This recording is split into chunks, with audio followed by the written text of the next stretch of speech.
تن کے کپڑے بھی پورے نہیں تھے، صرف تہبت باندھ کر بھی بعض لوگ پیدل کئی دن کا سفر بھوک پیاس کی شدت کے ساتھ کرتے رہے، اور پاکستان کی سرزمین پہ آتے ہی نہ انہیں جائیداد یاد، نہ انہیں مال یاد رہا، نہ وہاں پر جو وجاہت انہیں ملی ہوئی تھی وہ یاد رہی، خاندان کے کٹے ہوئے بچے یاد رہے، نہ انہیں ان کی بیٹیاں یاد رہی۔ انہوں نے پاکستان کی سرزمین پہ آتے ہی سر سجدے میں رکھ دیا کہ یا اللہ تیرا شکر ہے کہ تو نے ہمیں پاکستان عطا فرما دیا۔ کچھ بھی یاد نہیں رہا، کیوں کہ ان کا مطمع نظر یہ تھا کہ پاکستان کا مطلب کیا۔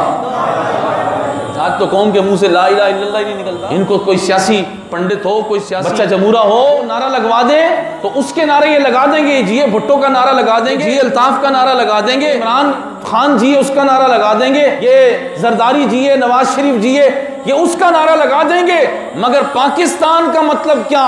لا الہ الا اللہ ان کی زبان سے نکلتا ہی نہیں ہے۔ 74 سالوں سے ان کے گلے کو گھونٹا گیا ہے۔ گلے میں جہاں سے لا الہ الا اللہ کی آواز آنی تھی، جہاں سے رسول اللہ کی عظمت کی آواز آنی تھی، جہاں سے محمد الرسول اللہ کی صدا آنی تھی، وہاں ان کے گلوں کے اندر اب یہ سیاسی نعرے فٹ کر ان کی ذہن سازی کر لی، نظریہ پاکستان بلا دیا گیا۔